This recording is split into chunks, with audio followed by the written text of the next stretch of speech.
Hi all, hope you've had a lovely weekend. I certainly have, another sober weekend, but after 5 years, it's not easy, but it's manageable. Everything's good. And I'm going to talk a little bit about sober life when I was working and drinking life, because I've now been 5 years off and I don't intend to drink again, but you never know, do you? The power of addiction and all that sort of thing. Now, I used to have quite a high pressure job in central London, about an hour and a half each way on the underground.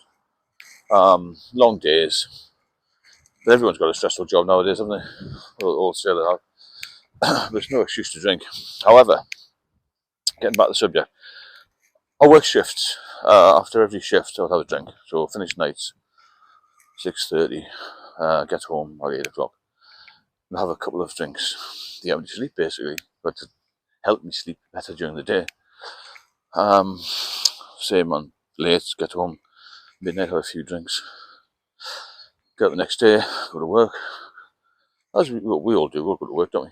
But now I'm retired, so there we go.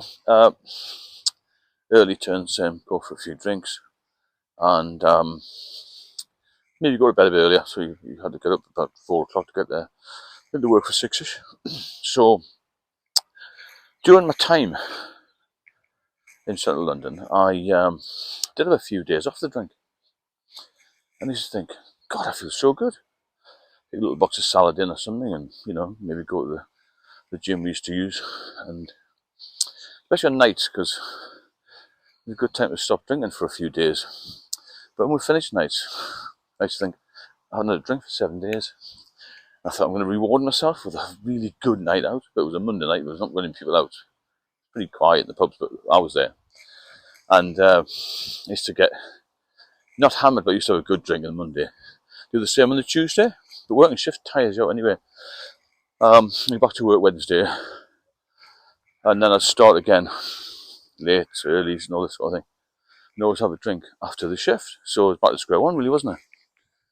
So I'd try again, maybe have a few days off. And same again, I felt better. I mean, in those days, I was only in my 30s. I wasn't physically dependent, or chemically dependent, as they call it, on alcohol. I was just drinking a lot. And why I didn't see the light then, I don't no idea. Even my partner at the time said, look, let's go to the doctors and get something done about this. I thought, no, I don't want to do that. I'm having such a good time. We're in the West End of London, having a good time, living in a lovely place. Had enough money to basically drink what I liked and have a good life, really. So what I'm trying to say is, if you are younger, or any age to be fair, if you can't stop for a few days without medical intervention, then do so. Because every break you give your system is good. Give your kidneys a break, give your liver a break, pancreas a break, and all that sort of thing. So sober living, even short term, is good. But if you're a problem drinker and you can't moderate it, you have to stop and stop forever. Which is, as I said in the previous video, it's another very nice thing to hear when it's been part of your life, a big part of your life. So basically, the difference between sober living and drinking living is indescribable, really. It's just so much better. But you've got to be able to keep off it for a long time. So in my opinion, if you can keep off it for a few days without having any major health issues, then stick it out. Because if I could turn the clock back 30 years, then I'd be in a different position in life. Don't get me wrong, I'm very happy. I've got a great life now, I've got a wonderful partner, I've got a good life. However, the times I spent on the underground, feeling ill, feeling sick, feeling totally sort of down, and God, I've got to go to work again. When I had those days when I was sober, I used to really enjoy going to work, meeting people, doing what I did, and it was a massive bonus. Why I didn't realise that at the time, I don't know. I really don't know. So my advice to you is, try and get off it. There's so many benefits. It's not easy, and it's definitely more of a marathon than a sprint. Listen to people who are on YouTube and other sites and things that can give you advice. Doctors are very, very good.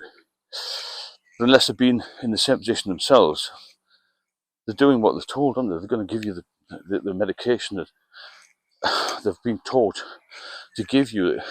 So you've got to experience alcoholism, I think, to pass on the message. I'm not leading a crusade here. I'm just trying to help people.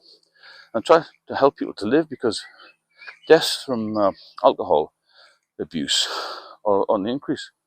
And I don't know if you saw the news yesterday. I think it was Friday or Saturday. It cost the country £27 billion to basically clean up the mess of alcohol. It's a lot of cash to go into better use, really, and people would have a much better life, much better quality of life, rather than focusing on the pub. It's Sunday evening now.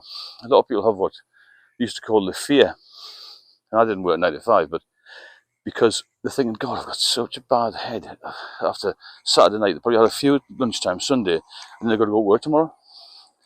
Well, if you're sober, every day is a good day, isn't it? You could go out tonight and go for a run, go to the gym, you're fit enough, and all this sort of thing, and your life's better, isn't it?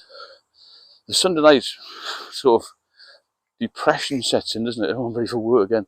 And then it all starts again Thursday night next week. And think, oh my God, it's Friday again. Get back on the drink. And that's what happens. And that's happening to the majority of people in the country.